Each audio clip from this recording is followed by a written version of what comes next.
Well, we're live, There it is. everybody. Yeah, there What's it is. up? What's up? Dude, I'm on with tonight, everybody. I am on with a guy who's the team owner of a MotoAmerica team that's been actively competing for quite some time. Yeah. Yeah, Kevin Rodio. What's up, dude? Yeah. What's up? How are you? Thanks for having me on. I had to throw that in there. Oh, I believe that one. Yeah. Yeah.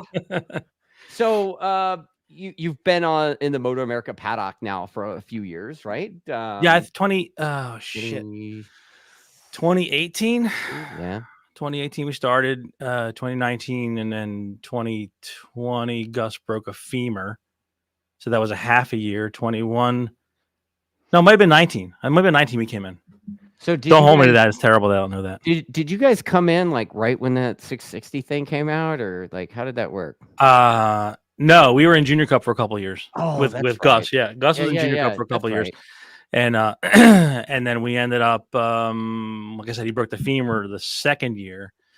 Third and fourth year did pretty well. I think he was third the third year in the championship, and then he tied for first. He tied Cody Wyman for first, but Cody had an extra podium. So we didn't. Yeah, we got the backseat on that one. Cody tends to do that. he podiums all the time, man. I mean, at least when he had a ride. I think he's got the hooligans thing. It's just like really long gap between rounds for that one. Same with twins. This round is we haven't been on the track since Brainerd.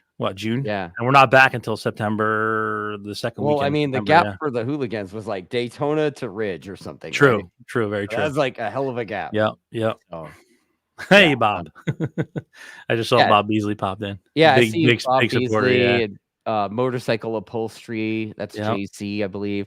And then Chunky Buns and Alan Rodriguez are in the comments already. Thank you, everybody, for joining us tonight. So, Kev Dog, like, where did the Kev Dog nickname come from, dude? Kevdawg was as you know, I mean, I don't know if you do know, actually. No. Gus came up through Mini GP, NJ Mini GP, which you've heard about. Yeah. Brandon, Maz, so many kids came up through there, and I always say it's a shame that NJ Mini GP doesn't get more credit for the riders that have come through that program. But that's a whole nother podcast. So Gus and Brandon and Maz, we used to go everywhere. We'd take everybody everywhere. It was kind of like the communal RV with the trailer. If you had a bike in our area, because Brandon's from Freehold, he's up towards Trenton, North Jersey, or Central actually, and Maz actually lives right on the corner, about 4 miles away.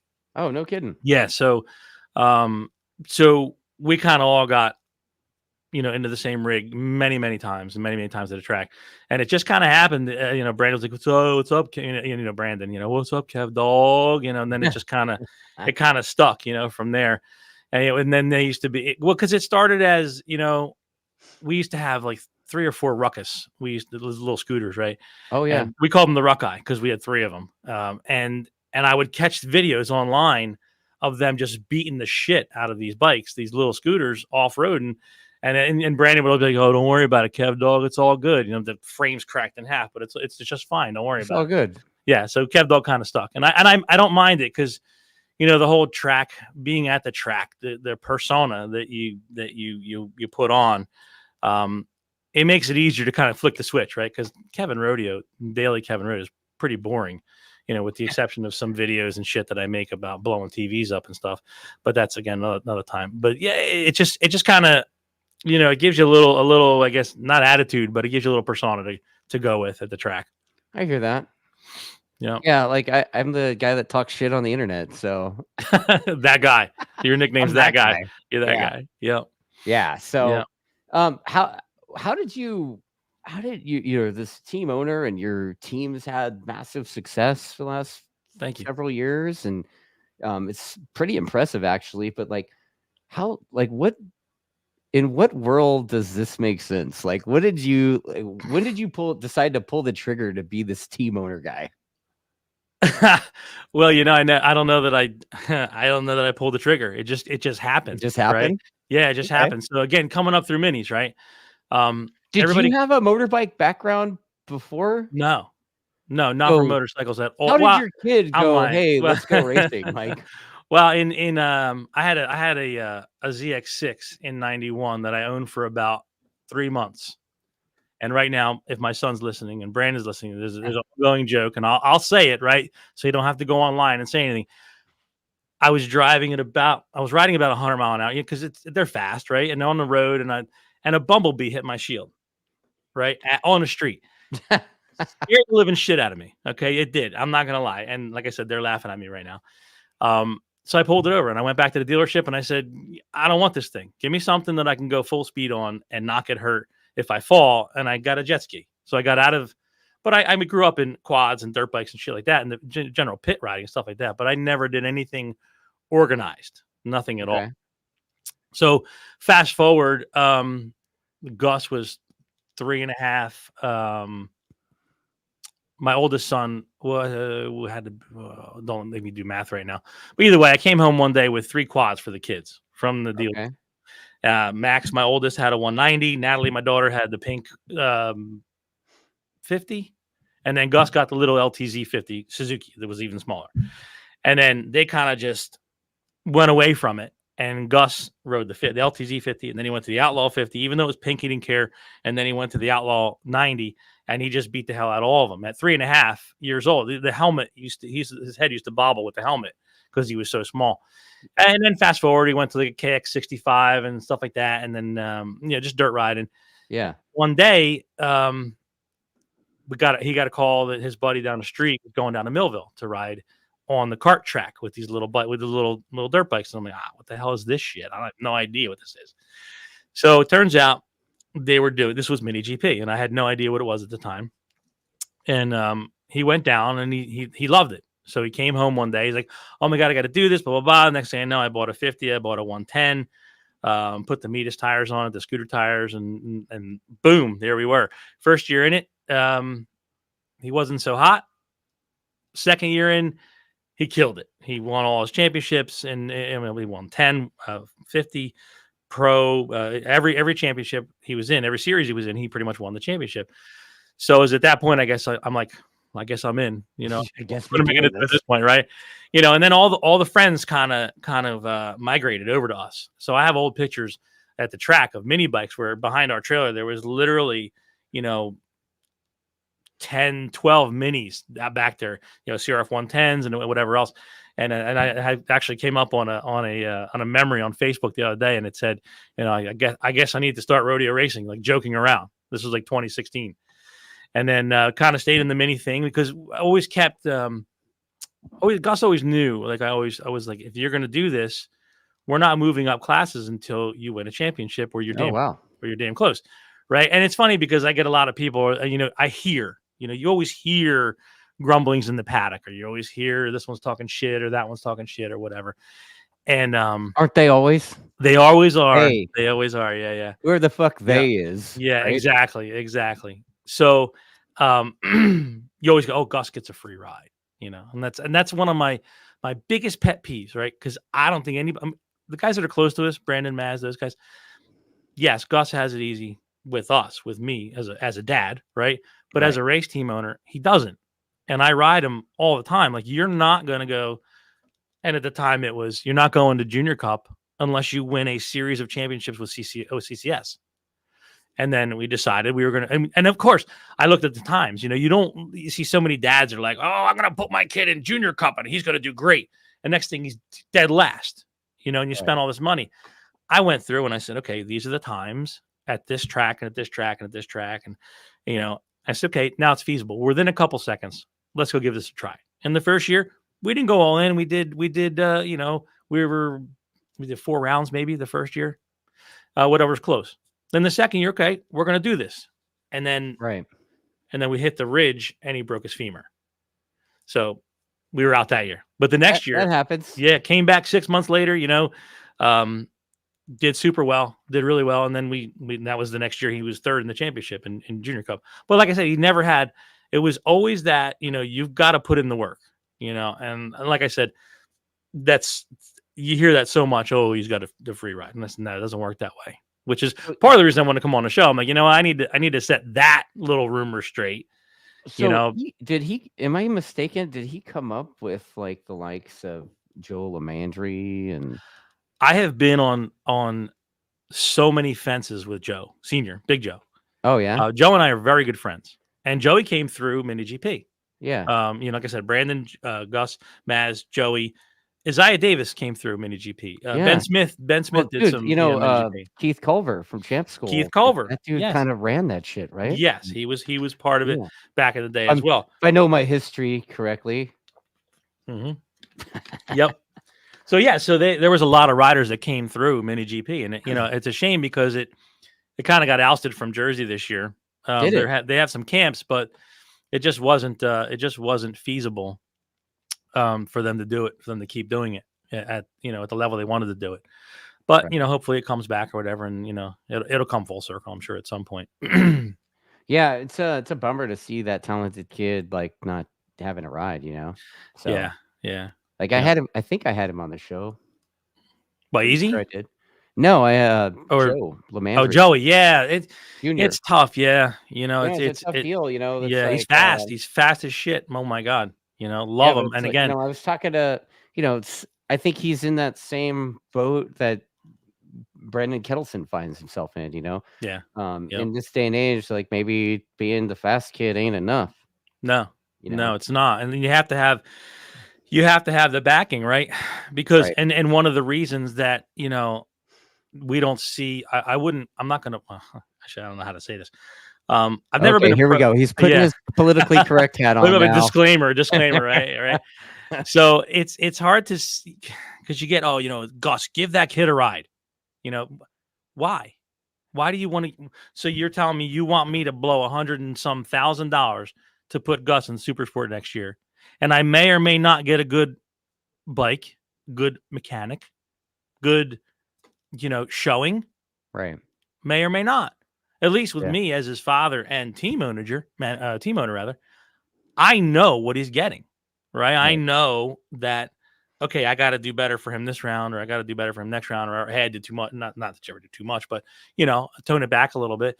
Because we could have gone to, we had an offer last year, a roundabout offer that there was a team coming in the paddock and they wanted a rider for Super Sport, and I said, well, what's the deal? And they said, well, the A rider will be the paid rider and the B rider will be the, he'll have to pay, obviously. And I said, well, how much money are we talking? And they're like, 150,000. And I said, you're high? What did you just say? $150,000? What exactly? Yeah, exactly. Does this team provide you for? Yeah. Well, it was everything. It was all in. And it's funny because, I mean, who the team is, and I'm not, I'm not gonna say any names. And it was like, why not just do it myself? At that point, I'm going to throw all this money at it. And we know how team owners are, right? I've dealt with a lot of different because we've partnered in a couple different scenarios, right? The guys from Robum Engineering are just fantastic. I mean, Matt is awesome. Sarah's awesome. Freddie, Chad, Mike, I got a text message from Sarah, like, I don't know, 5 minutes before we went online, telling me to behave myself. Wait, did she text me? No, nothing over here. But no, I mean, like I said, they're awesome. But we it's such a great, it's so cohesive, us and them. Because Matt just does his thing with the bikes, and he's like, I'm going to make these things the fastest things ever, legally. And then Mike and Chad are awesome, and Freddie's just, we try to drag Freddie to every round, but he won't come. Is Freddie's the Oliver Anthony? Yeah, Freddie's the one you think it looks like Oliver Anthony, right? Dude, I don't think it. Everybody does. You're right. Like that guy, he's a stunt double, right? Yeah, he could be. Yeah. Like you're like, what the fuck are you talking about at Daytona when I said that? And I was like, no, dude, this guy. Yeah, you showed me. I was like, holy shit, that's him. It's a damn shame. Yeah. So anyway, I mean, so working with those guys, this is our second year with Robum, and it's fantastic, and I love it. So we're we were in talks about what to do next, and and I think Matt has his niche with the twins, right? So and he was like, Gus should go to Super Sport, this year from last year, and I said that's up to Gus, whatever Gus wants to do. So Gus wanted to stay in the twins and work harder and try to get championship this year. But with other team owners, which is where I was going in the beginning with, I've worked with a couple other guys, and we've spoken about that off the record. Right. And man, you hear stories about what they're charging for meals at the track or this or that, and you're like, oh my, really? Dude, I know a team that has they charge the rider X amount per round or whatever it is, right?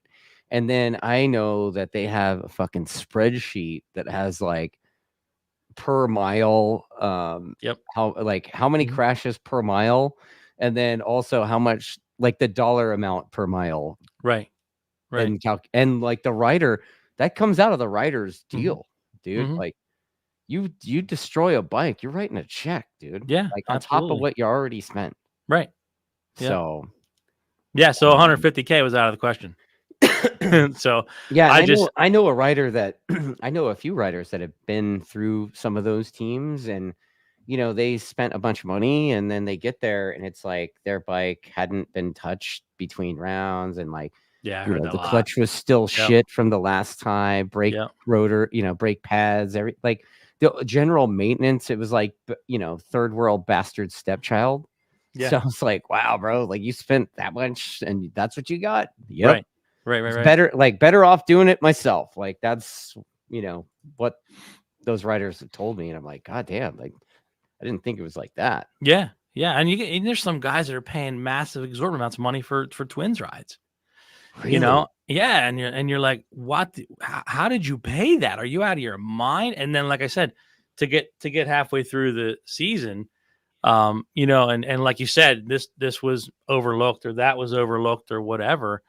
It's to pay that much money and have to have these problems is the reason why I say, I'm just gonna do it myself, right? And be done with it and not worry about it. but yeah, so that was the whole point behind my, doing the I'm not answering that. Kid's calling me. I hear you, Gus, but I'm not calling you. I'm not answering, rather. Sorry, Gus. Yes, no, you can come on another day, Gus. But anyway, yeah, so I said I'll do it myself, and last year we had the opportunity to pick up a couple of V2s, fully prepped. Wow. And literally if we spend 2/3 all in next year, if we decide to do Super Sport next year, if we spend 2/3 of what one of those teams wanted us to pay, it'll be a win, right? And not only that, but I'll have at the end of the year, I have 2 bikes to sell off. I still have the inventory to sell off. I still have the pit carts and the flooring and the canopy and the trailers and everything else. What are you planning on what are you punching out in 2 years? No, absolutely not. No. That's the business end of it, right? So like you said, I didn't come from motorcycle racing. I didn't come from motorcycles at all. So I came from, like we talked earlier about it, with production, live production. So I'm in the event industry, right? So I know that when I have performers on stage, right, and I have all of our production gear and everything else, I know that at the end of the year, I owned all the gear, right? Or all the whatever we end up buying. Rule of thumb is 12 to 1. If I'm going to use it more than 12 times a year, I'm going to buy it. If I'm not going to do that, I'm going to rent it. Well, there's more than 12 races in MotoAmerica season, right, for Super Sport. So why would I go ahead and pay someone else all that money and have absolutely zero to show for it at the end of the year? Right. Well, I mean, on the one hand, it's like sometimes the teams could have access that you might not have to certain parts and preparation stuff. A devil's advocate here. I mean, back in the day, like if you were a guy that bought a Graves R6, like you were basically getting the same shit the JD was racing, right? Right. In theory. Yeah, in theory. Right. So like, there is a reason why Richard was selling those R6s for Daytona for like $50,000. Yeah. Right. Yeah. Yeah. So, I mean, that's just the one bike. Yeah. So, you tack on all the hauling the bike around and maintaining the shit, keeping it up massive. In spares, especially if your kid chucks shit down the road every weekend. Yeah. Like that 100, that could eat into that 150. Right? Oh yeah, absolutely. Or not. or right, or not, right? Not. You could be getting a bill for that, right? Yeah, exactly. So, yeah,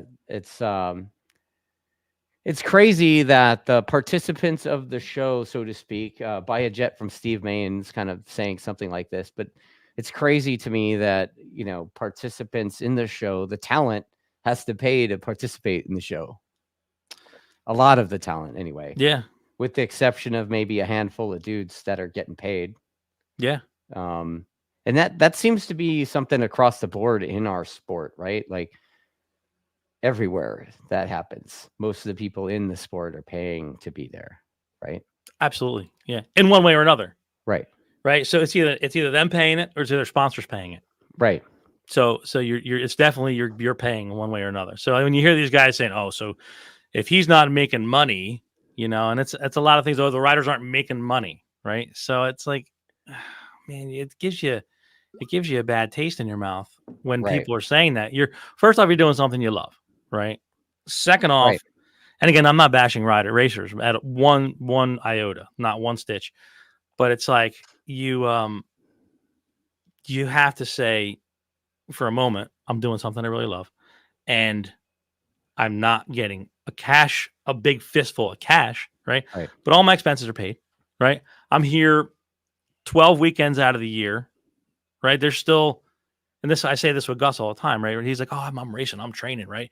And I'm like, "Dude, you had 6 rounds this year. And that if you take those 6 rounds and each of those took 4 days out of your life, let's just say 5. That's 30 days. What are you doing the other 335 days of the year?" Well, there's another argument to that too, right? Like if you're a professional rider and you are, that's your job, is to be a rider, and you want to be the most prepared, you want to have the sharpest tool that you want to be, the sharpest tool that you could be. These guys are, I was talking to Mark Gagne over text earlier today about Jake, and it's like, that dude is like mountain biking for 6 hours, and then training on his motor. Like, the dude wants to murder every weekend, and like, he's being paid to do so. So being a professional, like, the effort that they're putting in away from the racetrack, like, what they don't, like, most of the top level guys don't have any time to like have a real job, because that is their real job, right? Yeah. So, like, I see the club racer mindset, right? We all have like day jobs and we go club racing, but club racing mindset doesn't work to be top level guy, right? Like, you see all the top level club race guys, look where they finish, right? The nationals now, right? Even especially this year versus last year and previous years, right? Right. I'm not gonna shit on the guy. I like Anthony Norton, right? Anthony Norton, 2-time number 1 plate in Utah. He's like 2 plate holder at Chuckwalla. Like, that dude's fucking serious. And he shows up to MotoAmerica and he just gets smoked. Yeah. Yeah. So, like, a guy like that, he's got a day gig, right? But dude, guys at the front of Superbike and probably Super Sport, their day gig is racing motorbikes. Yeah, of course. Of course. At the same time, 300 and whatever the fuck days. Right. But you also have to remember now, PJ, he's been doing this for a long time, right? Yeah. Matthew's been doing this a long time, right? Yeah. Fonger too. Right, exactly. Yeah. So when you have the opportunity to teach, now I go back to dad, right? Now you want to teach your kid, well, work ethic. Yeah. Right. I want you to try to fit in your workout in the morning, your run, and then come in and do your day gig on the weeks that you're off. You kind of, so there's the separation that makes it kind of hard for me. And I get it from him a lot. He's like, "Oh, I want to be," I get that, right? But I want you to have longevity, right? I want you to have something to fall back on, because I see a lot of racers that, they put in 24 hours a day, right? And they shit on any type of career or work or anything to fall back on, and they're way behind the 8 ball. Way behind the 8 ball. So especially if they spend the money that they earned, and they spend every penny of it. They spend every penny of it. Right? What's that? Yeah, exactly. Right? Well, yeah. Okay. Yeah. I mean, my bad. It's my son. I got a kid. Era. Yeah. Different era. Exactly. You got. I think he's effing with me. Are you me looking right at the comments? No. Gus just texted me. He says he blew up my Hummer on the side of the pike right now. He needs a tow truck. Oh, well, tell him to call AAA, dude. Hold on. Yeah, let's see. Technical difficulties because Yeah. you got to do dad things. I'm sorry. No worries. So I'm texting him. Come on, Gus. You're a grown ass kid now, dude. Yeah, he's totally screwing. He's totally screwing me. I guarantee it. Although tomorrow you may see me on social media putting up a photo that says my Hummer on the side of the pike is completely blown up on the back of a rollback. So wow. that's well. I just gave him the number of the tow truck guy, and that's all he gets. There you go. Yeah, here's AAA. Yeah, here's AAA. Knock yourself out. Wow. So anyway, so doing it myself, doing it. I mean, our team's awesome, right? So yeah. So that's what really allows this whole thing to happen, right? You got Frank, Artie, Rich, Mike on occasion when big muscle Mike's around come out. We have the best team. I can't thank these guys enough, and going back to when I first made the decision, and Gus and I made the decision to run Junior Cup, I had no clue what the hell to do. Not a clue. And Matt Spicer chimes in now. Oh yeah. So anyway, so I had no clue what to do, and all of a sudden, Artie calls me because he was mini GP. Yeah. So Artie actually taught Gus how to wheelie. If you can believe that, yeah. So he was like 10 at the time on a little 50, and he would pop the front wheel, boom, right back down. So Artie goes, "Yo, Gus, look up when you pull the wheelie," and he looked up, and boom, wheelie across the whole pit, and that was the end of that. So then Artie's been with us ever since, and then he's literally called me and said, "Hey, you doing Junior Cup?" And I said, "Yeah, I'm gonna give it a shot, right?" And he goes, "Can I help you?" I'm like, "Well, yeah. Well, goddamn, of course, man," because he helped Maz in the KTM Cup. Yeah. So it was Maz and Fat Maz, which is his dad. We call Anthony Senior Fat Maz. The kids, not me. So then we the disclaimer there. Yeah, because wasn't me that called him fat. Wasn't me. I just kind of jumped on it when it was done. I'm Kevdawg. He ended up being Fat Maz. Kevdawg's a little better than Fat, but what are you gonna do?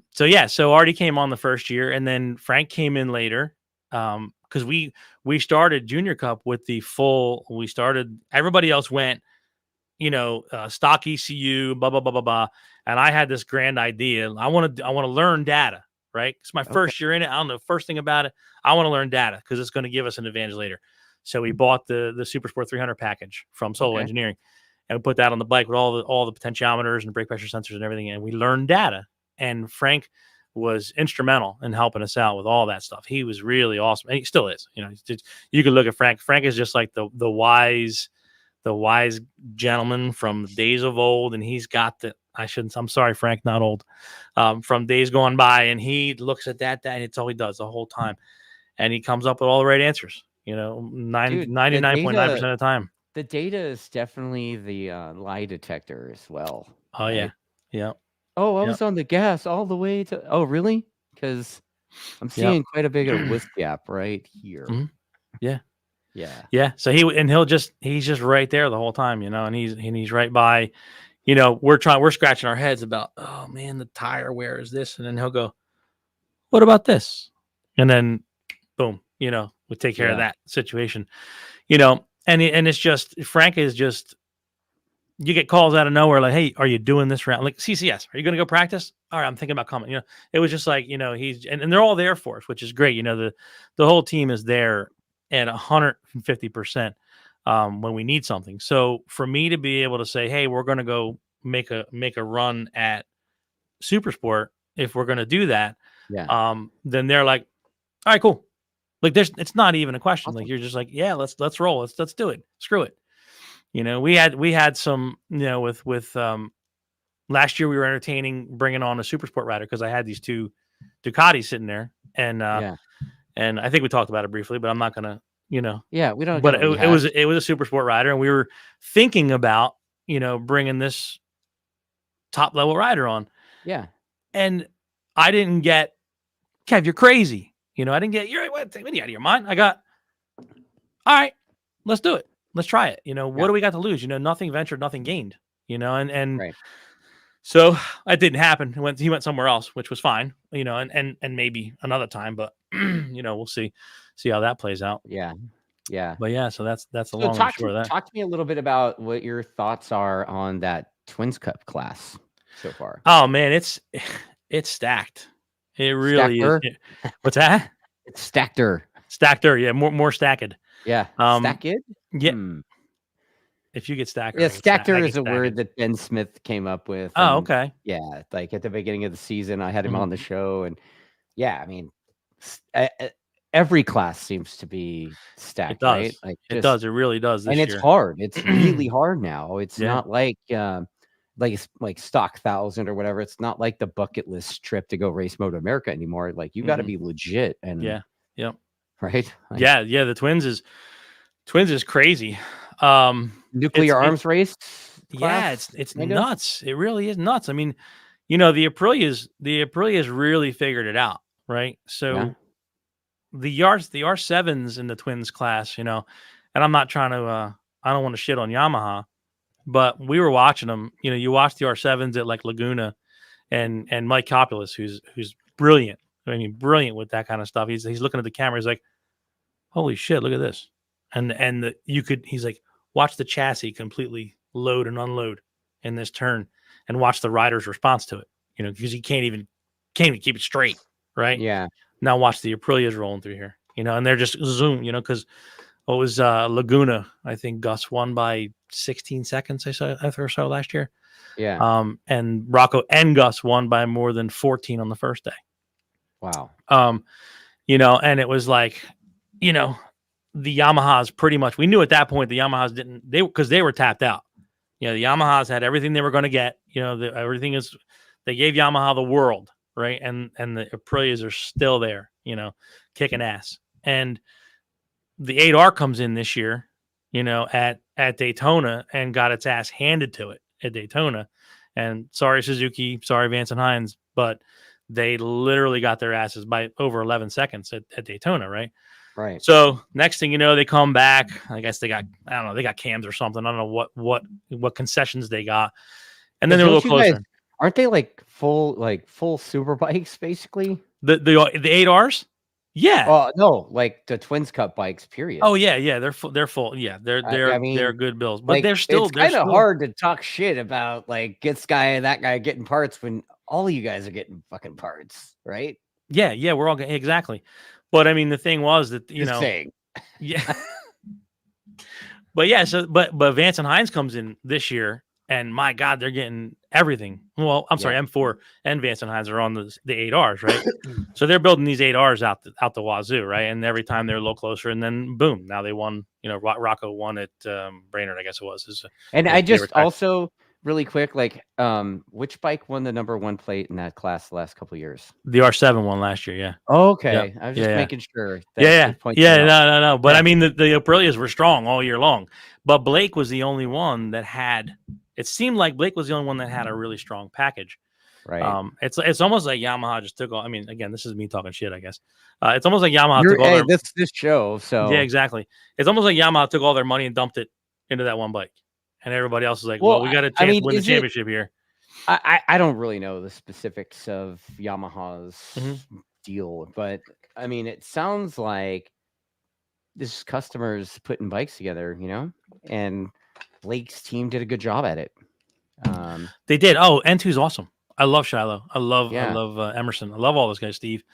I love Mike. Mike Davis. He and I have been friends for a long time. We shot potato launchers at the Heron compound years ago, but there wasn't enough Yamaha support, I don't think, to go around. And then this year it's like gone. Yeah. And well, I mean, the efforts put in. I know Chuck Giacchetto's got some team going with Dom Doyle. Yeah. Right.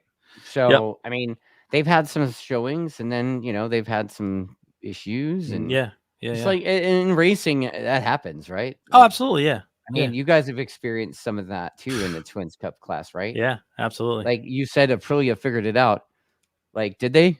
Like, how long did it take Aprilia to figure it out? Because like those engines are like scattering. Well, most of the figuring out was done by Robum. I mean, Robum pretty much, they've done all the R&D for everybody pretty much. Matt's really. And I'm saying that everybody knows that I'm fucking Yamaha biased. Of course. Right? Like of course. I drink the blue Kool-Aid. So like calm down there. Right?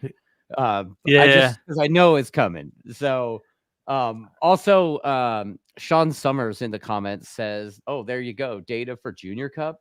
MotoAmerica pricing racing out of the riders. I'm like, I don't think so, dude. Data's not that expensive anymore. It wasn't much. It wasn't much at all. No. Like, it's not like you're running Pirelli and you're putting strategies into the ECU so the bike knows where it is and how to behave. Yeah, no, you're tracking. You're basically electronically using a zip tie on the fork tube. Pretty much. Right? I mean, yeah, exactly right. A few other things, but you get it. Right? So, and even at that, if you spent 20 grand on a total 400 build, you'd spend that on a club bike anyway. Right. It's not a stretch by any means, Yeah, I mean, the days of Sean comes from racing background from like 25 years ago. Right. Back when you could build a legit race bike for like 10 grand. Right. And those days are long gone. Hold up. Look at this shithead. Wait, hold on. Your last podcast, did I get on your ass? Yo. What? Yo. Dude, did you get my text? Yeah, I did. Look, I gave his numbers right there. Dude, we talked about it. Wait, so you're seriously broken down? Dude, the Hummer is stalled on the side of the pike. It's literally, I'm less than 2 miles away. I just leave it there. Just leave it? Yeah. We'll go back and get it later. Is it off the road? Just leave it there. That's fine. No, it's an 04 Hummer. It's beat to hell. It totally beat. My van, we're working on it. My car's in the shop. Yeah. So. Yeah. He's got no ride. Yo, wow. I was just thinking I could just pull it with your truck if I had some. You're not pulling it back unless I can help you. Wow. It's literally that's parenting. That's racer dad shit right there. You see this right here? That's what I got to do. That is racer dad shit. You want me to just leave it there? I said leave it there. We'll get it later. So you'll come pick me up and we'll get it later? I'll come get you. We'll get it later. All right. All right. Here, you want the keys? No, hold on to them because you're going to come get it. I know, but I don't want them in my pocket. What if I lose them here? All right. Enjoy your podcast. Yep. I'll see dude. Wow. You can't make this shit up. I know. Where is it? You can't make this shit up. Well, the transmission went. Dude, I'm just driving down the pike, right? Like 55 miles an hour. Yeah. Bullshit, bro. And all of a sudden, it just spikes to 6,000 RPM. And I was like, oh, maybe it slipped into neutral or something. So I bang it back into drive. Oh, dude. Nothing. Drive shaft. I'm sitting on the side of the road. I tried like 4 high, 4 low, 2. Is it not in the? Hey, in the comments, what do you guys are hearing this shit, right? Yeah, you're hearing this exactly. Put what you think is wrong based on what he just said. Yeah. Okay. Great. Like drive shaft, right? It was just. It was just in like a fake neutral. Okay. Yeah, Matt Pudillo says 55. Right. Yeah. All right, I'll call you when I'm done. Yep. Just be there when I call you. Wow. I'm gonna go watch this online. All right. Goodbye. Wow. Yeah. So apparently my Hummer is on the side of the road somewhere. Yeah, dude. Yeah. And everybody knows about me. Jet from Steve Main says professional racer by day, total teenager by night. Teenager by night, by day, by 24/7. Diane, that's funny. So yeah. Buy a jet. Steve Main, can you buy me a Hummer? Because apparently my Hummer's on the side of the road, crashed right now, destroyed. Oh man. Yeah. Shit. So go ahead. I'm sorry. I didn't mean to hijack the show, right? No, it's this show. Like whatever. True. Yeah. So R6 Chrissy is giving Gus shit for wearing an Aprilia shirt. Get a Yamaha, dude. Like Chrissy, he races an Aprilia for his dad's team. So like, yeah, he can get away with that. That's whatever, dude. Yeah. Well, not for nothing, but Bob says to get Gus to push it home, get a workout in. That'll happen. Yeah, wait a minute. Yeah, he's got to get his workout in, dude. He does have to get his workout in, exactly. So talk to me about what you think of how MotoAmerica is doing, because you've had your stuff. There's always something somewhere, some way. There's somebody complaining about something, but overall, like, from the, I guess you could say, from the organizational standpoint, from the TV standpoint, from the marketing standpoint, like, what's your what's your take on MotoAmerica, as a team owner and participant or active participant? Active, yes. Active. That was the other one. Actively participating. That I see. No, it was actively competing. Says it that's video. it. Says it right on the video. It says it right on the video. Yeah. No, I think MotoAmerica is doing a great job. I do. There are some things, and it's the same thing that JU says. John Ulrich is like, they do 99% of the things that they do is great, but then there's that 1%, and sometimes that 1% is just like over the top. But and I have been known to chat with.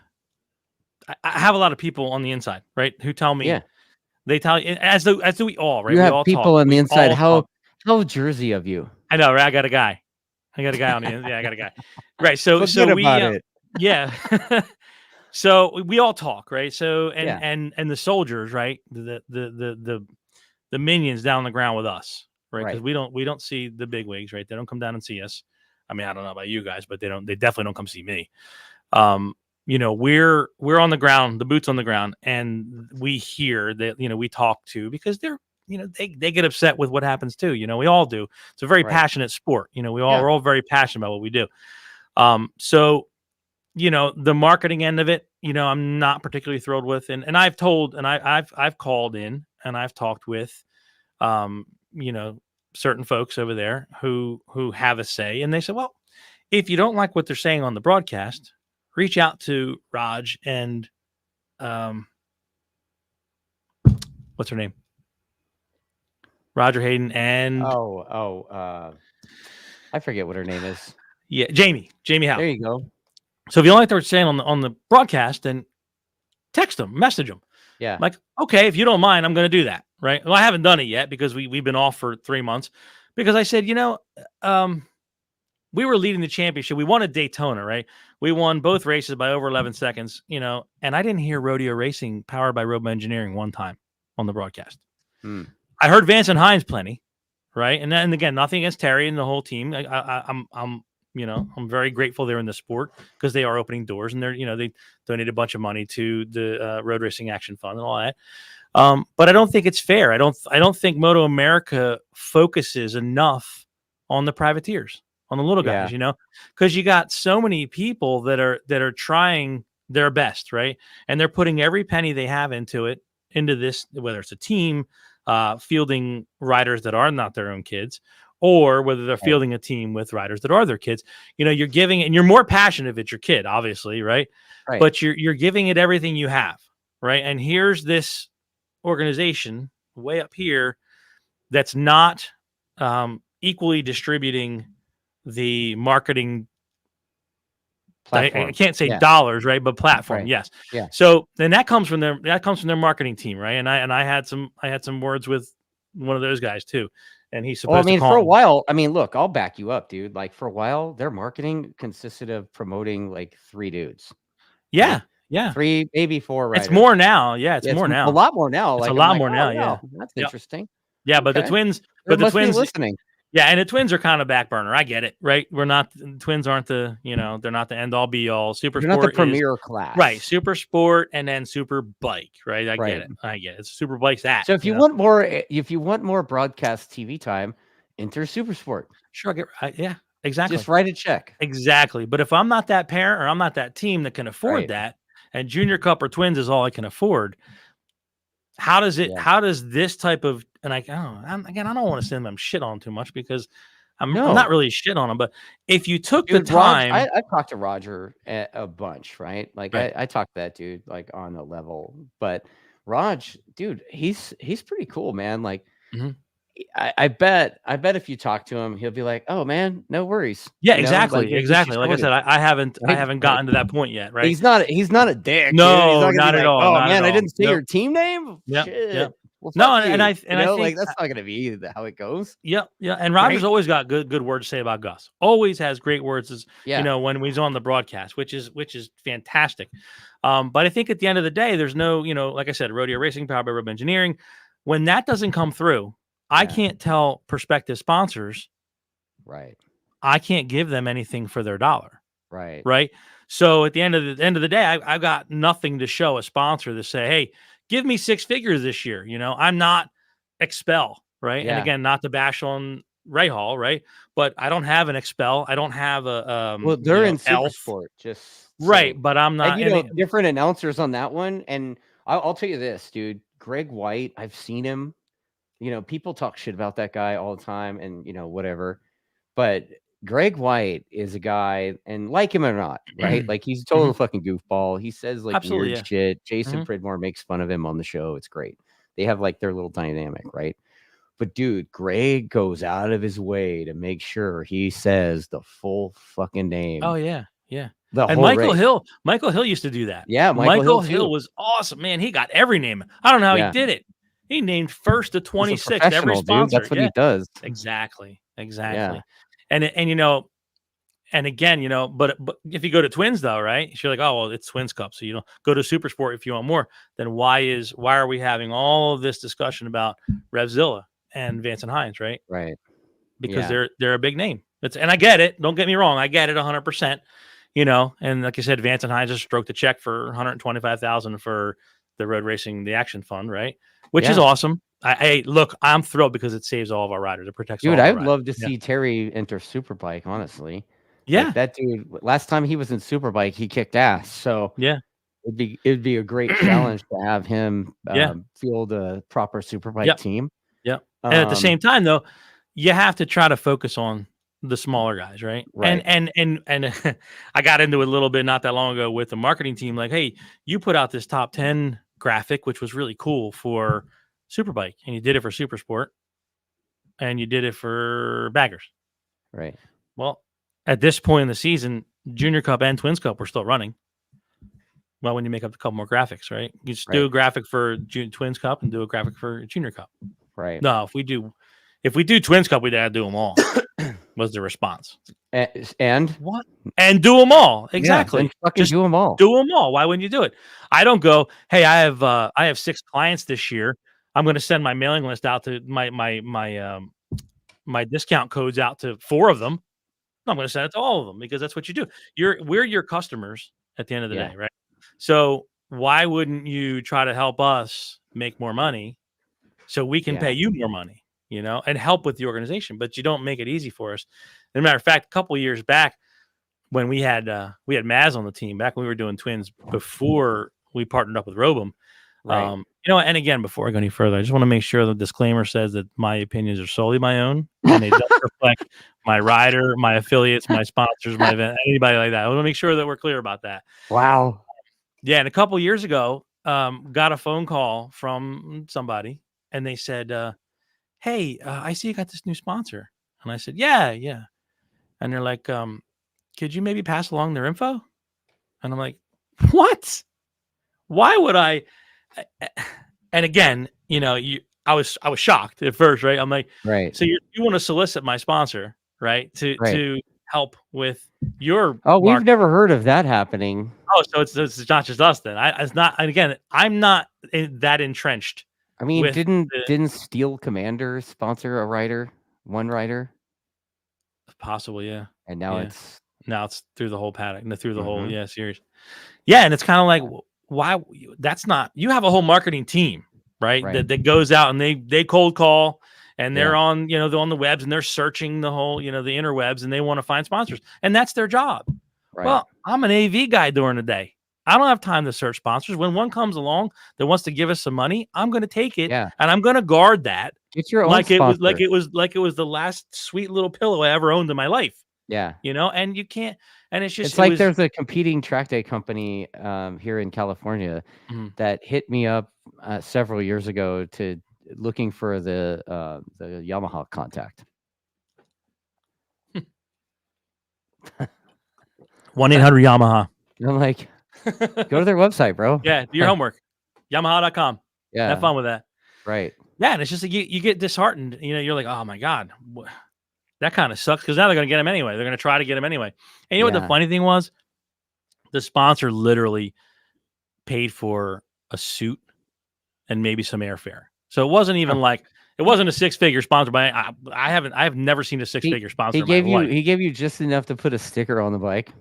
It wasn't even me. Not It even wasn't that. even for me. It was for the rider at the time. Right. And the rider was getting, transportation and some money towards a helmet, and some leathers and stuff like that. It wasn't even a massive amount of money, but we put the name on the bike, right? We did it. It's on your leathers. It's going to go on the bike too, because by supporting you, he's supporting us, right? So we're going to extend that courtesy. That's the Stanvoli effect, right? Like, we went out and tested at Podium Club a bunch, and they were really kind to the team. And Richard was like, "Man, I like these dudes." And then he called Yamaha and got a sign off on it. And if you look at for this season, the attack bikes have the Podium Club Raceway logo on the side of their bike. Nice. And it's all because that team treated that company, the racetrack, treated the team nice in the off season. And that's all it takes. Yeah. It's all it takes. They didn't write a check, but they saved the team a bunch of money with testing, and the riders liked the place. Same.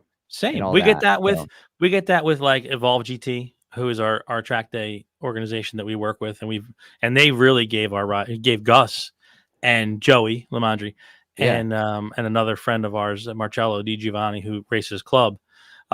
They gave us all the track time when we first started. They were literally first starting when Gus and they were responsible for putting Gus and Joey on big bikes, right? We got the call one day. We were doing this mini event, a mini race up in Cuddybackville, which was OVRP, Oakland Valley Race Park up there, and it was a mini GP event, and we got the call. It was Billy Sink who owns Evolve, it was Ed Malik, through the channels of Bill Sink, and he said, "Yeah, just come up." And I'm like, "Wait a minute, my kid's 12 years old. What's he gonna ride? We got bikes. Don't worry about it. Come up." And I'm like, "You're like, listen, and okay, it's another 2 hours. Like it was at New York Safety Track, right? So I call Billy back. I'm like, "Man, I don't want to be a pest." And he and I had this discussion the other day too. It's funny. I said, "Listen, I don't want to be a pest, but A, I don't want to impose, right? And B, I'd like to know a little bit about what's going on." And he stuck to his guns. He's like, "Just come up. I got it taken care of." So sure enough, I was all right. I'll go up. And then I took, Gus and Joey and Marcello, and we all went up. And sure enough, they had a couple of Ninja 250s. Somebody had a Ninja 300, somebody had a Ninja 250, and the kids took to it, and that was the first time. And then luckily enough, Evolve, stayed with the kids, and they helped Brandon a lot too. They stayed with the kids, and we gave us it was a track time whenever we needed it, whenever they were in Millville, because Millville's 25 minutes from here, 30 minutes from here. Oh, wow. So yeah, so that was our home track. So they would give us all the seat time that we could ever ask for. And it was, and now the owners kind of picked up the Azra, which was CCS. So the partnership went there. Yeah. So Evolve branched into CCS. And now when we train we can train, like last weekend we were at VIR with Azra. Great turnout, good time, a lot of riders on the grid. I was going to ask, like, you guys do the club thing out that side of the country. Like, well, we haven't been on a bike since June, so it's like we got to do something, to stay sharp, right? Well, plus we're testing the Ducati out, to see. You said the grids were healthy. What tracks are you guys going to, and what do the grids look like at all the tracks? Are busy, or is it just is there one specific class that's like really big, and then everything else is kind of whatever? Like, no, they're kind of all equal. Yeah, the Azra stuff is they're doing really well. Okay. I'm trying to think. Yeah, the grids were good for Super Well. I'm racing them 20, up. Is that 20 plus or 30 plus? Yeah. That's definitely more than 20. Some classes more than 30. I didn't really pay attention to it this weekend going by. Okay. Except for it's busy when you're trying to look for a place to pit and stuff, right? Yeah, absolutely. Yeah. It's badass. Yeah. They do a lot of they did Jersey in April. We were there for that with the V2. They did Jersey again end of June, I guess it was. Then they were at VIR, and I said, you know what? I want to get some data for VIR because I want to be prepared in the event something in the future happens. And we were there over the weekend, and he did pretty well on the V2 over there testing. He did well at Jersey too, So the times are there. They're not off by much at all. As a matter of fact, the Jersey time was dead on for P1 last year, Super Sport. But this year there's the new asphalt and there's some changes in the layout that I think the changes in the talent pool in Super Sport. Yes. Yeah, absolutely. Deeper absolutely. pool. Yeah. So I think, I don't see, I think Jersey was 23s, I want to say. Okay. And I think Jersey does this year will be 22s, possibly 21s, possibly low 21s. Yeah. It's going to, with the way it's stacked. Like, I mean, Super Sport this year has been crazy, right? I mean, you've got Maddie and PJ just above everybody else pretty much. And rightfully so. I mean, they're top level superbike guys. They better be. I should hope so. Yeah. Sport, right. Yeah. And but man, it's going to come down to the end, right? And PJ, Jersey, home field advantage right there. Yeah, he always goes good at Jersey too, man. So, yeah, it's gonna be interesting. We're doing Jersey on the V2. You guys gonna do Jersey? Yeah, we're gonna do Jersey on the V2. Yeah. So you heard that here. Yeah. So heard it here first, folks. Heard it here first. Well, I think it's been we've mentioned it to a couple. We haven't officially, not that we really have this whole platform that we're gonna announce anything on. Yeah. Like this is a whole platform, bro. There's like exactly 7 people watching this. Is it really? It's like 2,300 or something. Really, 2,300. Yeah. Damn.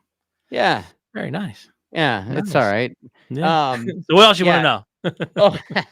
Yeah. So I was going to talk about like the riders that you've worked with.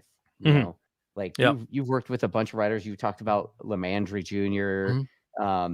I saw that you had Michaela ride something. Yeah, that was awesome. Yeah, but going back to Joey. I mean, Joey's never officially rode for us for Rodio Racing. Like I said, we've been great friends with homies.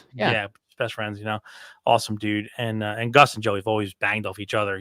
To get better and better. But no, Michaela, man, that was awesome. It was something that we were thinking about for the longest time because I'm very, very good friends with the Moores. Will Senior, we call him Drill Will, because actually Drill Will was involved at Mini GP, NJ Mini GP back in the day. So he was always the coach, so since, military background, he was like Drill Will. And, he's the dude. The kids were like, the dude, whole I met the parents. They're so awesome. Parents at Laguna just walking around. Yeah. Yeah. They're just completely awesome. The nicest people I want to meet ever. And Junior, Michaela's brother, Junior is such a sweetheart. Dude had his pilot's license at like 16. Brilliant. The kids are homeschooled, brilliant, and Michaela's killing it in Royal Enfield, right? BTR, whatever that is. So I was always like, man, I really want to, I would love to get Michaela to come over and ride this year, right? Yeah. But I never really voiced at it, and because it's not really my place with our partnership with us and Robum. Matt and his team bring their rider, which this year is Alessandro. Last year was Rocco after Ben's crash. And I bring Gus and our side of the team, right? Okay. And yes, Diane, the whole Moore family they are great people. So we were thinking about it. I'm like, it's really not my place to I don't want to push and say, hey, bring this, because I don't know what, Matt's got a lot of stuff going on with the Aprilia stuff. So I never really pushed. I we were sitting on the roof of the rig. My daughter and I were at Barber and we were watching Royal Enfield, and, Michaela killed it. She was out by, I don't know, 6 hours. And Natalie goes to my daughter. She goes, man, wouldn't it be great if Michaela could do a round with us or could ride with us, on an Aprilia. Because we know she's fast. We know Michaela's crazy fast. Dude. And she's on. And the one thing, like BTR never, I don't know if I should even disclose any of this, but BTR never, they don't expand on the fact that she's ridden other bikes. She rids, 400s and 600s. Mechanic too. She's a legit mechanic. Exactly. Fucking wrench, dude. Yeah, exactly. I had her on the show, I think early on after she was like ruining everybody last year. Yeah. And talking to her, first of all, she talks like 1,000 miles an hour. Right? I know. And but dude, I was like, wait a minute, you're saying shit that I don't even do. Like, I'm not grasping. She's like, you understand me? And I'm like, yeah. but no. Yeah, so they're awesome, right? So it was funny because I came down off the roof of the rig, because and Natalie and I we kind of left it up there, right? And we were inside the transport, and we were talking about something, and I never forget it. Matt pokes his head in the door. He's like, "Hey, you want to give Michaela a ride?" I'm like, "Well, shit, yeah." And I literally, he's like, "All right, cool, let's make it happen." And I literally, like, 5 minutes later, I rode over to the podium. She had just won the race, and Will was there, and I said, "So what do you think? You think she would ride for us?" And he's like, "Oh hell!" He's like, "Seriously, dude, you even got to ask that?" Because again, we go so far back, and we talked about maybe bringing her on for a Junior Cup ride before Gus moved on to Twins, or there was we just couldn't make it connect, Yeah. And then Matt said that, I'm like, "Oh, I'm gone," right? So I ran down to the podium. I'm like, "All right, so let's do this. It's gonna be this, and this, and blah blah blah. Road America, we'll make it happen." And the rest is history. And she did, top 10 at she had to crash the first day, which sucked, right? But comes back, top 10 finish, Right. And for first time on a Twins Cup bike, on a weekend, and you come in 10th in that stacked in that stacked grid, on that stacked grid. Stacked. Yeah. So it was awesome, and so it was definitely a good time. And it was just so awesome hanging out with mom and dad, because I never got a chance to do a full round with my dear friends, the more, the more just hanging out with us, and it was so cool. It was such a great time. But yeah, so we also, in addition to her, we had 2 years ago, we had Maz. We had Maz on our Twins Cup bike, right? And he came in. I remember Maz, like Ken Hill and I were like, we were kind of competing, sort of like unofficially, because Maz was going to the Rookies Cup tryouts, right? So he was, Ken Hill was tuning him up big time. I was at Jersey working for the champ school, and Ken had flown out to that champ school just to work with Maz, right? And at the time, I was working with Gabe Hernandez. Mm-hmm. Well, Gabe ended up getting the Rookies Cup bid, and Maz stayed home. So I was like, "That's right, the kid I was coaching made it to Rookies Cup," and right. No, but Maz, dude, Maz was like a little Poindexter back then. Like, yeah. Remember the little bow tie and the glasses, right? Yeah. Totally, Buddy Holly looking. Yeah. And now look at him. He's not. No, dude. No. Well, he cut the hair. I don't know if he cut his hair off. Yeah, cut the hair short again. Yeah. He was looking a little serial killer-ish for like a minute. That's a bit much, but okay. But no, so he rode, and he came in third in the championship that year. And Gus came in tied for second in the championship. Right. Was that the year that that Robum's guy won the one plate, right? Was that Caleb? Yes, I believe so. Yeah. It was 22. Yeah. 22? I don't know. I don't remember now. Like, it all kind of blends together. Yeah, it does. It does. Right. And then last year, we were set to have a season with Ben Glotty. Yeah. And again, I kind of identify our partnership with Robum as, he was the Robum side of it. Right. So Ben came along, which was great because Gus and Ben were friends from Ben. Ben used to ride Mini GP too. Yeah, dude. Yeah, he did. Ben's been around, and Ben was he was like, I think he rode Rocco's 400 the year before. Yeah, right? He did. He rode on Rocco's team the previous year. And Rocco was riding the R6, and then when the shit hit the fan at Daytona for Ben, Rocco ended up in his spot. But that was Have you heard from Ben? I haven't seen Ben in a while. Yeah, I have heard from Ben. I'm not gonna go into any details of what he's got going on. Right. He's allowed, and he's doing Loudon stuff up there, right? Oh, okay. He's allowed. I'm saying, like, is he's still racing, right? Yeah. Okay. Yeah. Okay. Yep. Yeah, he's still up there. So maybe we see him end of this year. Maybe, I don't know. I'm not at liberty to say, but I'm hopeful. Because I love Ben. We go way back as well, And then Rocco came on board, last year. And like, it was basically Rocco. It was the Rocco and Gus show basically all last year, right? Except for except for that pesky kid on the Yamaha. Yeah, good old Blake. Yeah, I know. But yeah, so it was definitely a good year, for both riders. Well, all three riders. For maybe we want to include Blake. But yeah, the Aprilias were right there, second, third. Yeah. And Blake was just seemed to be more consistent. Right. We had obviously the Barber thing where we were, leading the championship, and boom, both races at Barber. The actively competing bullshit. Tell me about actively competing. Oh, there we go. I mean, dude, you knew it was coming. No, I knew. No, I totally knew. I mean, Yep. Totally knew. This show, bro. Like we yeah, talk shit, yeah. So yep. Yeah. So where do I start with the actively? Where's a good place to start? I mean, it happened to your team, dude. So you tell me like how you want to tell it, because like from what it looked like to me when it happened.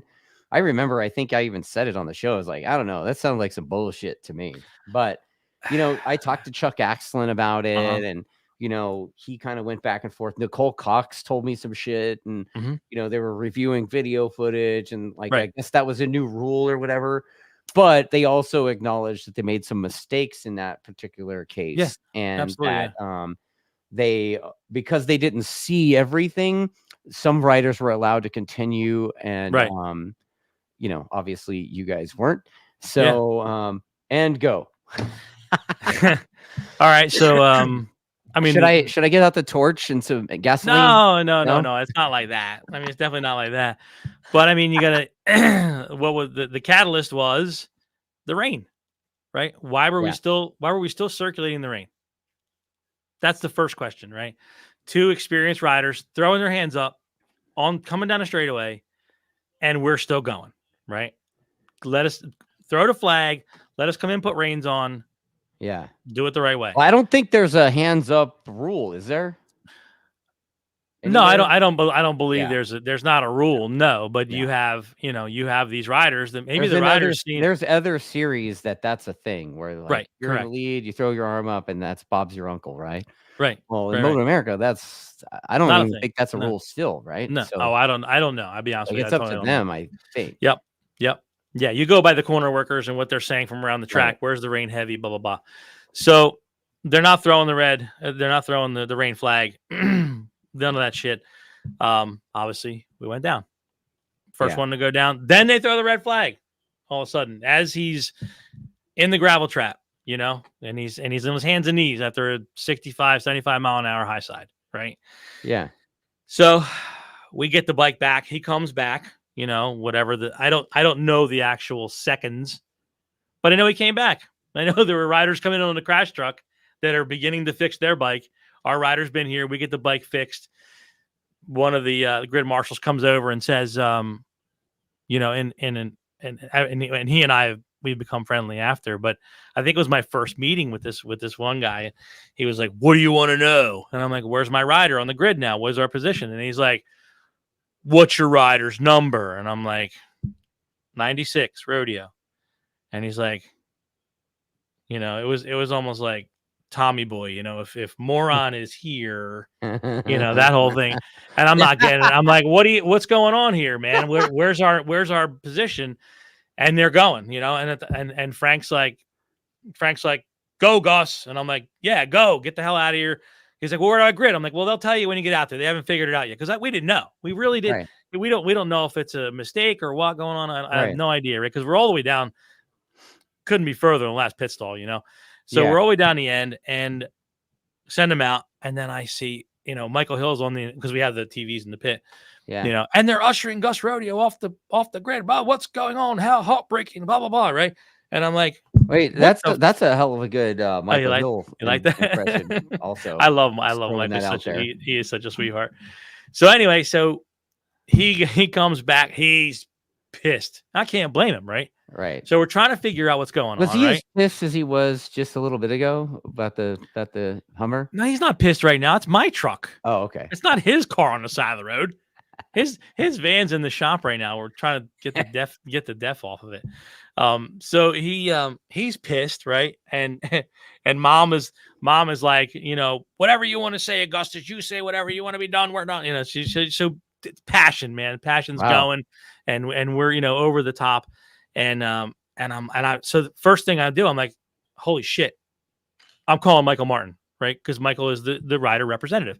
So that's the channel, right? So when they say Kevdawg's got race control on speed dial, no, I just call Michael Martin, which is the proper channel to follow when your rider has an issue, right?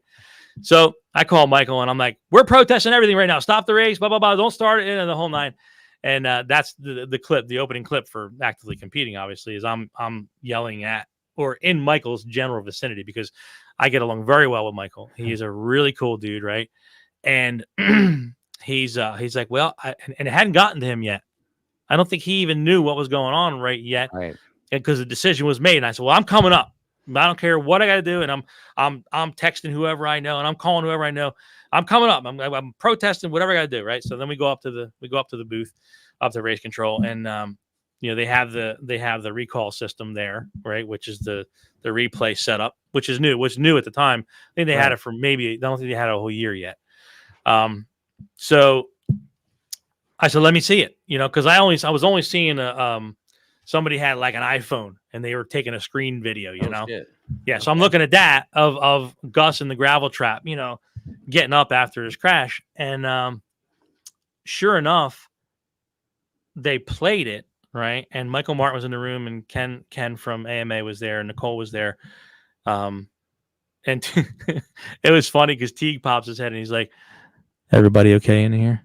Because they say I'm going live, I was over the top, and I'm going live in 2 minutes. I'm protesting, and of course I wasn't going to go live. That's the dumbest thing you can do. So sure enough, I'm looking at it, and they explained to me, okay, here's where Gus went off the track. I'm like, oh, I know that. And here's him in the gravel trap. I'm like, okay, I know that. And I immediately just started counting out loud. I'm like, 1 1,000, 2 1,000. And they must think I'm some kind of moron, right? Like a Rain Man or something, right? And I'm counting the seconds that it took them to get back to the bike, to head back to the bike. Yeah. So I counted 24 seconds, but they're saying, oh, well, he went down like this, and then he sat up, and then he went down like this again. And that's where he's not actively competing. I said, how do you, I don't understand that. Right. Yeah.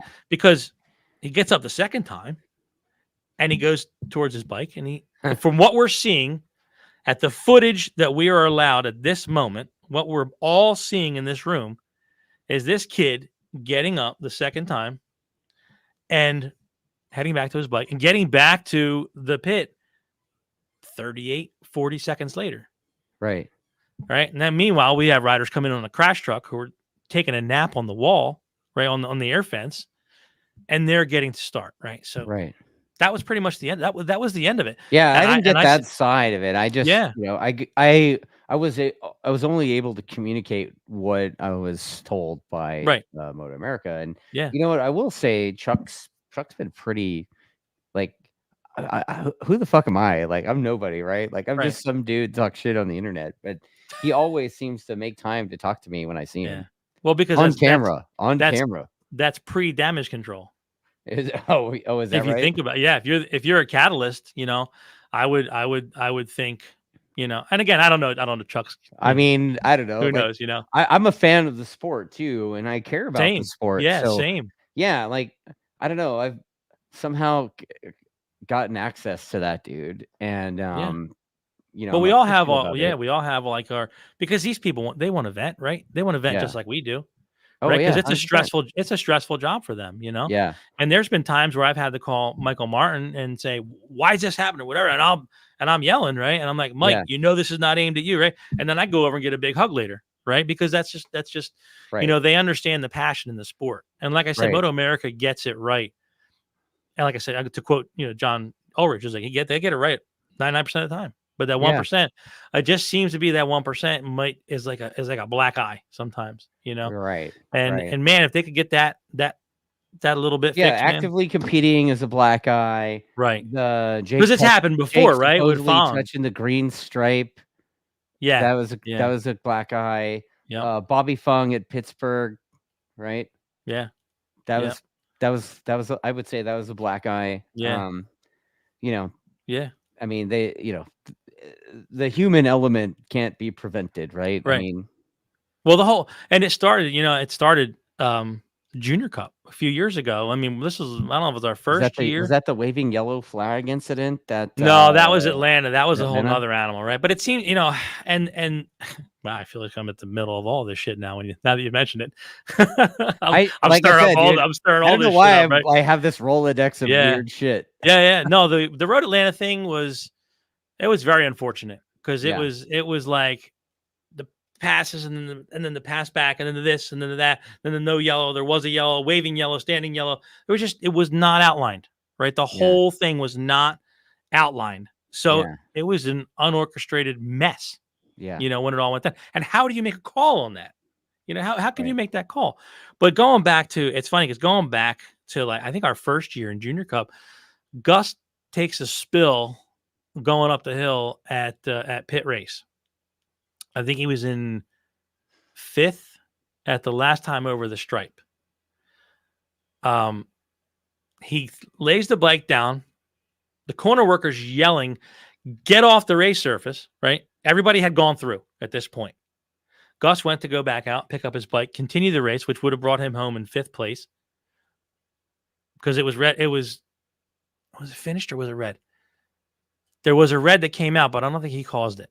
I don't think it was him because they went back to the last lap. But the fact that he was not actively competing, so it bit us twice, not actively competing at the time. But the corner workers telling him, "Get off the race surface. You can't be out there. Go pick your bike up. Don't go do anything. Oh, you're done. So was like was that guy like a club racing corner worker? Must have been. Well, they're volunteers. I mean, they're volunteers, and I get it. Might have a bad day. Maybe he's trying to do the right thing. Like, don't go on the race surface, even though all the other racers have gone by. Don't pick up your bike and compete and can complete the lap. Right. He's trying to do the right thing as best as he knows. Right. So, boom. Last cross the stripe, but that's irrelevant because you weren't actively competing. So we lost that. We lost that place. Yeah. Yeah. Mike C is saying Rocco's penalty. Oh yeah. Yeah. That was something. That was something. That was the a rider weird deal, right? That was like a dude had a mechanical and kind of pulled off. Yeah. And then Rocco got a penalty because he passed the guy, but under waving, but the guy had pulled off kind of. And Rocco couldn't get him. He couldn't get the position back because the guy pulled off. So Rocco's like, "What do I do?" So he just continued, right? Right. So the funniest thing is about that, if you're race control, do you before sending out these penalties, right? Don't you go talk to the parties involved, right? I don't think so. I don't think so. I think, it's a professional series, right? And the rules. I mean, and I'm kind of playing devil's advocate here, right? But no, it's a professional series, and the fucking rules are outlined in the fucking rule book, right? RTFE, right? Yep. Yeah. So you know what, man? Like, if everybody that's participating, all the teams already have the rule book and are operating under the fucking rule book. All the teams are under the assumption that if this happens, this is what's going to happen. Right. So, they don't have to talk to the teams, I think, unless there's maybe like they got to tear you down or something. Right. Like, well, if you watch the footage, right. Watch the footage. I did. I see the dude throw a leg off and move over. Yeah, exactly. Right. So at that point, you see that he can't give the position back at that point. Right. Maybe you should dig a little deeper into that. But again, that's just me. Or maybe Rocco should have waited. Because he had such a humongous lead, right? It's not like there was somebody on his ass. Yeah. But Rocco is taught to go. To go 10-10s to go. Oh yeah, I know. Don't turn it I've known off. Rocco his whole life. Yeah, exactly. So so going back to it then, so the other rider comes over to us and he goes, "Did Rocco get a penalty for that?" And we're like, "Yeah." He's like, "Bro, I couldn't, there was nothing I could do." He's like, "I couldn't give the position, I couldn't take the position back, even if I wanted to. I had a mechanical." So I said, "Well, let's go talk to so and so." "Oh no, it's over 30 minutes. Sorry. Can't do anything." And that was it. The party was there to give you the right information, and you shut it down. And you know what? Truthfully, watching the feed, I mean, they could see that the dude has mechanical. Like they could see it. You could see it on the TV. Like the if guy's they can watch, if they can watch Gus in the gravel pit and in the gravel trap 24 seconds. for 24 seconds, they can absolutely watch. Yeah, that they can bring that back up. Well, it's a whole, and again, they're just, you know what? They're just all out to get you. They're like, no, I don't want to think that. I don't want to think that way at all. No, I don't. Because it's funny because I asked Nicole that, and I'm like, why does everybody? Why do the powers that be hate me? Why is it always us? Yeah, why is it always us? She's like, they don't hate you, and I said, well, I hope not. I said, I don't want to be that guy. I don't want to be the one always complaining and all the time. But yeah, I have principles, I have ethics, I have morals, and then if something's not right, or something is questionable, then it's my due diligence that I have to say something. And again, it comes off, the old school Italian. I mean, gets the hands start going and the face turns red and the whole nine. What do you do? You gotta, the olive oil comes out of the skin. What am I gonna do? So that's where we end up. You end up in the boat that actively competing, and it spawned the whole series. Because it became kind of a joke, really, when you think about it. Okay, it happened, it was done, whatever. Right. But man, it was a good tagline. It sounded great. Actively competing. Yeah. It was really catchy. But no, it was, and that was the extent of it. Wasn't you guys should sell actively competing t-shirts? I was going to. And Matt says that's not a good idea, Kevin. It's not a good idea. Who said that? Matt Spicer, Robum, yeah. Yeah. So I said, well, how about I'm gonna have to make Talkin Motorbikes t-shirts. There you go. Actively competing. No, I'll trademark that shit. But no, so I said, well, let's wait till the end of the season, then we'll make them then, right? When it's not so fresh. Yeah. And we never did. We ran out of time. I have like 1,000 t-shirts that I haven't made. It's like crazy. Oh, everything's a t-shirt. Shit that people say on this show, right? Mm-hmm. Yep. Yeah, Bob says he'd buy one. I know. I get it all the time. I get literally the entire Twins class. Dude, I'm gonna send an email to my graphics dude right now. No, like, dude, I'll fight you. I got a t-shirt machine right in the back. I'll make them up tomorrow. So anyway, so that was it really wasn't as bad, and I don't think we gave it, a lot of thought later. It was just tough that everybody's asking about it and everybody kept going on and on and on about it. I'm like, man, it just kind of brought it up over and over and over again, because that was a deciding factor. Well, because that's how you make sure the wound never closes fully. Yeah, exactly. Just peel that scab. Yeah, peel it right back off. But then the next day, his tire goes off, right? And Dom Doyle comes into the same exact turn, hot, right? Back at Barber, actually competing. The next day, so Dom hits him and takes him out, and he's walking back to the pits. And here comes the camera guy, right? And I'm like, leave this kid alone, for the love of God, will you please? He had an off yesterday. He lost 25 points yesterday. He lost 25 points more today. We were leading the championship. Now we're not in the championship. We're not leading anymore. I said, could you please don't? And I put my fist in the camera's face, right? And the cameraman, I'm not mentioning any names, and he and I are super, super tight, right? Not tight, but we have good stuff to say all the time about it. Hug it out the whole night. Yeah. And he's like, hey, don't do that. And I'm like, look, I get it. I know there's a producer chirping in your ear right now that you want the video clip of this kid walking up here all disgruntled about what just happened to him and what's happened to him all weekend. But I don't want you to have that shot right now. I'm sorry. I just don't. And he's like, no, I get it. I totally get it. Right. I get it. I totally get it. But I've got to do what my producer's telling me to do. I said, no, I'm in the AV world, man. I get it. I know the guy's yelling in your ear to get the shot. I understand totally. Right. No problem. And then we hugged and it was over, and to this day, he's like, man, I'm #1 fan. Right. The whole, it's such a cool dude. Yeah. But yeah, it's like, there's a lot of that in the MotoAmerica paddock, right? There really is. Yeah. But yeah. So, all right. So let's, I think we've beaten the dead horse till there is no more dead horse, right? Like, I in the comments, I'm sure if somebody wants more spiciness on the actively competing shit, they can watch it again. Yeah. MotoAmerica Live Plus, you can go there, watch it again. Oh God, live the moment, right? Yeah. That's. I think we're a wrap on that, right? Yeah. All right. So, you guys have had a weird season this year, right? 6 rounds, like, yeah. What do you think about that? Man, I don't like it, but I don't have to like it. right? Oh, It's yeah, not, that's the thing, you know, and no. that's you're going super sport racing next year, right? Yeah, but again, we're doing, you know, I used to get like, oh, we want to be, you know, the top of the class. We want to do this one. You know what? The kid's out there having a good time, right? And he's turning some good laps, right? And he's learning a crucial lesson about life. And, you know, he's got notoriety, you know, and we've got notoriety as a team, which is incredible. You know, you couldn't ask for anything more. Right. So for me to say, oh, I wanted more rounds this year, you know, again, like I just said, it's not for me to like. You know, they set the dance floor, right? They play the music, Right. and it's my choice to dance or 100%. not, 100%. right? So here I am, you know, and we've got all this downtime, right? So this couldn't come at a better time, right? So if the kid wants to go to Super Sport next year, I got plenty of time to practice, right? Yeah. Get out to the tracks, get some data. I got a pair of V2s, you know, at the ready, and we bought them last year because we were contemplating doing Super Sport this year, like I said, and they're ready to go. So I can go do whatever we want, whenever we want to prepare for next year, which is great. Or for Jersey. Is Spicer working on his spicy shit for that, or no? And he's so busy. You know, I'll be honest, he's so busy that I really haven't even asked at this point. Okay. But I was able to pick up these literally. When I tell you, I haven't done much to the bikes at all.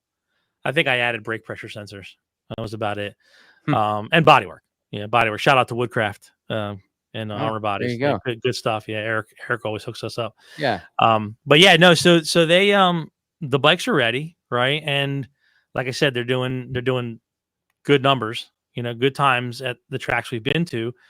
And so getting stock trim. So, you know, when you write that check to prepare them properly, then no, they're not stock. No, these things were prepared. These were prepared for Daytona 23. Oh shit! Okay? Yeah. So these are bikes. full. Yeah, they're proper. Yeah. You got horse bikes or what? Hell no.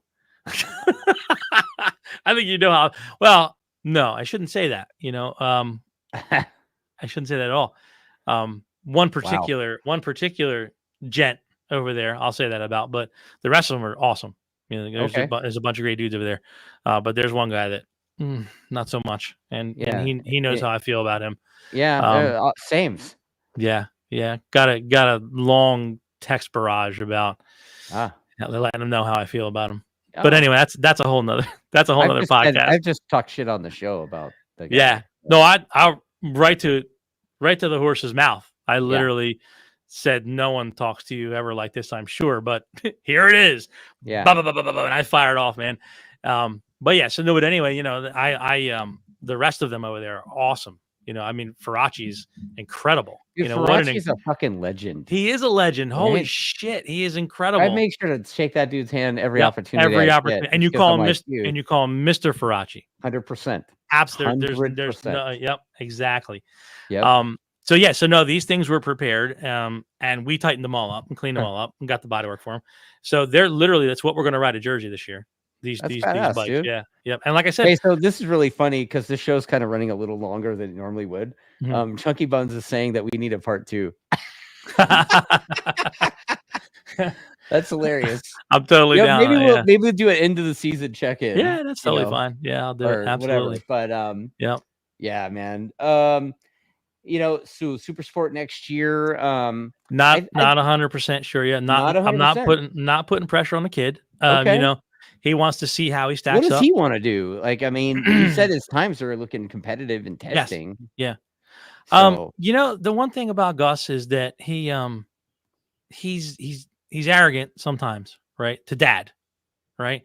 But to everybody else, he's not. And I asked him, I said, why are you such an asshole to me? And he's like, because you're a dad. Hello. Exactly. Well, no, he goes, well, would you rather I was an asshole to you? No, I'm sorry. Would you rather I wasn't an asshole to you, but an asshole to everybody else, or be an asshole to you and not everybody else? So I'll be, you know, I'm like, why do you have to be an asshole at all? Why do you have to be an asshole to me? Right. Well, I guess, you know, with dad, you know, you just can't, you can't. You're not going to win that one, dude. No, absolutely not. Nope. And I ask mom about it all the time. and we call her Namaste, right? So her name's Stacy, but we call her Namaste because she's like completely opposite of me. You know, she's the yin to my yang, whatever you want to call it. And she's a sweetheart. She's like, everything's like yoga mentality. Like, we think this through. Wow. And she's super, and she's my grounding rod, you know? So, yes, Chunky Buns Daytona in October. We'll be there. We have to. Yeah. We're gonna. Well, we gotta. You get some more data. Got to get some more data. We have some because we were gonna run Daytona this year. Yeah. But we got sidetracked because the twins were doing. Obviously, twins were there, and he was gonna do the Ducati, and we went out and we qualified like 20th, I think. 50. He was running 51s. It wasn't terrible. Right. It was great. Yeah. Very respectable time. And then we had an issue with the file, with the team file, with the team map that was in it. Oh shit. And we had to change it, right? So when we changed it and got it back, after we flashed the ECUs, the throttle mapping was gone. So I'm like, well, we don't have a dyno here to test this thing. So what do you want to do? Yeah, what do you want to do? Do you want to? Well, I'm sure you could have made a phone call and left the racetrack and ran in somebody's dyno locally. That's what the guys do. Yeah, but I asked him, and I would have done it, right? I would have done it. Nah, fuck it. Let's pursue the twins. He goes, well. I said, well, listen, it's your decision, right? And it's funny because he even said in the press conference after the twins race, and I said, it's your decision. If you want to ride, you feel comfortable riding it, then ride it. If you don't, then don't, right? Because I'm not going to push you to do something you don't want to do, especially not for a class where we're not even going to be in all season. Right. So he went on to win the Twins Cup race, and then he went into the press conference, and Sean Bice had asked him, so are you? All right, so here's the elephant in the room. Are you gonna run the Daytona 200? And he's like, I don't think I am. Yeah, I'm not gonna. I said, I'm happy where I finished with the twins class, and I really don't want to chance the points. The bike's not right, not 100% with me right now. I'm not feeling it on the bike, so I'm not gonna do it. And I got approached after. I got approached after the when we were done on Sunday. We were packing up. I got approached by an official. I'm not going to name any names. And he says, did you not run? You didn't run the 200, Kevin. And I'm like, I know. And he goes, well, why not? I said, well, I told him the thing with the bike. He's like, well, some people might think that, you came down here just to get some extra laps, some seat time. So what? I'm like, so what? We entered the race. I said, look in my trailer right now. There are 2 Panigale V2s in my trailer right now, right? I got the dump tanks. I got the whole 9. I said, it's all here. I said, if I was trying to get one over, I said, I did it pretty goddamn thoroughly, if you ask me. And that's a hell of a ruse. Yeah, exactly. So I said, well, no, I told him about the flash with the, oh, okay, well, we just wanted to make sure. So somebody probably he's making sure, he's making sure. So somebody in the twins class probably complained to him and said, go down and ask, right? Or whether it was somebody upstairs or whatever. I have no idea. But I was floored. I'm like, seriously? He said, well, you should have let us know you weren't going to race it. And I said, did you watch the press conference? Wow. Your press conference where he said, I'm not going to race it. He said it right there. Yeah. In the press conference. But be that man, it is what it is. Yeah, it is what it is. Well, you know what, man? This has been a fun show. Yeah, it's been a blast. So, you know what? I like wrapping these things up with letting you give your rundown with, shout outs or sponsors, whatever. Oh, wow. Showcase the team sponsors, man. Yeah, we got Rodio Racing, powered by Robum Engineering, the whole Robum crew, Freddie, Mike, Chad, Sarah's awesome, as well. She's so cool to be with at the track, and her photos are fantastic. Holy shit. Oh my God. Right. She's so fun. You know, all our guys, Artie, Mike, Frank, and I still say Mike. Mike wasn't with us at all last year, but Mike, Muscle Mike is always via text. So he's always like roundabout trying to tell us what's going on. What are we doing? There's that, then there's our, Aprilia. We want to thank Aprilia. We don't have a whole lot of sponsors, really, to be honest with you. We have Luckstar VIP, which is massive. What's Luckstar VIP? Oh man, that's a whole nother podcast. Is that a whole nother podcast? Yeah, Jesus, yeah. So Luckstar VIP kind of came on the scene. Scott Reel from Luckstar, he was helping Brandon get over to his rides in the UK.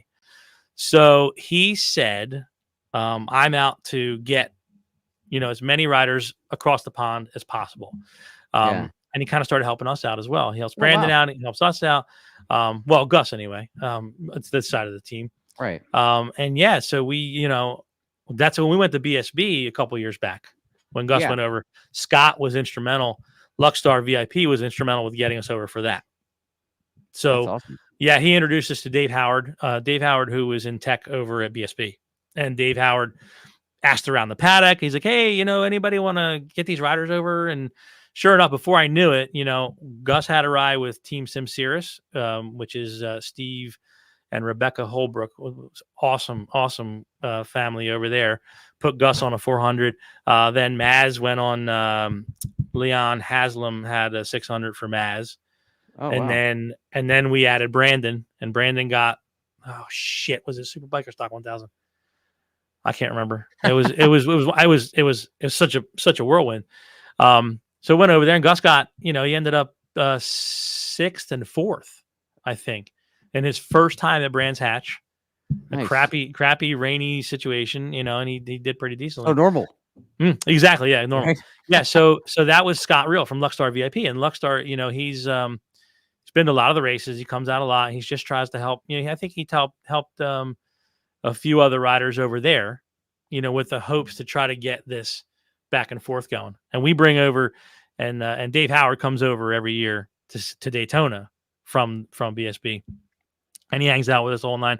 And I got him this year. I got him a credential. I said, hey, here's a work credential. Oh, thank you so much. And he gives me a Valentino Rossi signed hat that he had as a thank you. I'm like, holy shit. And this far outweighs my, $100 credential that I gave you, but thanks. Yeah. So that whole Luckstar VIP thing is awesome. Going back to, to thank the sponsors with Robum, our partnership. We've got Blood Lubricants. We've got, Blood Lubricants. We've got Motivation, which is SC Project and all those goodies, Akasado brakes and everything else. Woodcraft, Eric Wood, instrumental. Dimag Wheels, Spiegler. Spiegler is so good to us. Spiegler, brake lines. Yeah, Spiegler brake lines. They make sure we have whatever we need, whenever we need, which is awesome. Obviously Corey and the guys over at Dunlop. We've been with Dunlop for a long time. And you kind of have to be. You're racing MotoAmerica. Yeah, but we are even outside of MotoAmerica. They don't mind. Like when we did the BSB thing, they run Pirelli over there. I think we talked to Corey and said, "Hey, are you okay if we do?" She's like, "Of course we're okay if you do that. What are you out of your mind?" But and there were some situations where Corey understand. Well, all situations they understand. But when we're out of MotoAmerica, even when we're out, we ride on Dunlops, and it's what he's used to. Yeah, he likes the way they perform. He feels he's most comfortable. Yeah, you set up your bikes on those things. Set the bikes up on it. Exactly. I'm not going to change it every round. Some of those guys you see, they're all over the place. They run Pirelli one weekend, they run Dunlop the next weekend, and their times are all over the place. So it's or you could be like a lunatic like Stefano and go fast on everything. That dude could ride anything. He could ride a Ducati, whatever that dude. He's probably riding right now somewhere. Of course, I think he's out of this country right now. I don't know. Yeah, he's probably in Costa Rica racing something, right? He's going fast on whatever he's on. He's right there 100%. On whatever he's on. And he gives zero shits. He gives zero shits. He's like, I'm just gonna go fast. I'm just gonna go fast. That's all I'm gonna do. He doesn't want to get involved in government, and he just wants to go fast. That's it. No, just go fast. Right on. And he was there was a time where he was a little upset about being a privateer. Yeah, and getting shit on. Not shit on, but you see him on TV changing his own tires on the grid, but during qualifying, like that was. When a guy like that's running close to the front and he's changing his own tires from qualifying, like that's man. And look what he did. Look what he did the following year when he didn't have to do any of that stuff. Yeah. So absolutely. Well, you know what, Kevin and the whole rodeo program, dude, I wish you guys the best of luck, man. I appreciate that. Thank you. And dude, this has been a great chat, and thanks for everybody for putting up with us for the last hour and a half. Or whatever. Yeah, right. It's hour 40. And like, what are you guys racing next? I think there's Azra at the beginning of the month, beginning of September. Okay. We'll be there for that. Okay. And then we go to Coda. All right. And then we're back at Jersey again for Super Sport. And then I believe we're going to do the Race of Champions in Daytona. Okay. And I believe after this, it'll all be super sport, with the exception of MotoAmerica at Coda. It'll all be super sport at this point. But the decision is still not, and the kids kind of just keep me at bay, right? Because I'm like, it's here, Ducatis are all ready to go. Hey, it's the Ducati. Yeah, exactly. And you talk with your hands and shit, and like, I start speaking what little Italian that I know. With like a half of a sandwich. Yeah. Right? The half a sandwich not too fattening. When they ask you what kind of sandwich, I said, there's a half a sandwich. Half a sandwich, not too fat. Is that from the movie? I don't know, man. Oh, come on! That was movie? Stallone was in. He was in a movie. Oh shit, he was a mobster. I forget the name of it. I'll send you a link. Yeah, dude. But that was definitely that was a big bit. Yep. So well, it's awesome. We are doing Laguna at the end of this month, so Labor Day weekend. Okay. We have a 2-day event at Laguna, 105 decibels, and dude, like, it's small numbers per group. It's expensive to go to Laguna. Yeah. But dude, it's Laguna. Yeah. No, I agree. Like, dude, he goes well. Gus goes really well. If you're watching this and you're not signed up for Laguna, yeah. Go to our website, get signed up. And then then after that, at the end of the month in September, I think the 21st is day 1 of the 8-day California Coast Classic Bike Tour. Really? So, bicycling from Fisherman's Wharf down to the Santa Monica Pier over the course of 8 days, riding down the coast on a pedal bike. So, yeah, fun times. Well, fly me out, and we'll do it. Oh yeah, you do it on a fucking e-bike. Yeah, where's Steve? Right, Steve's got a jet, right? Where'd he go? Yeah, buy a jet from Steve Main. Steve Main. I will.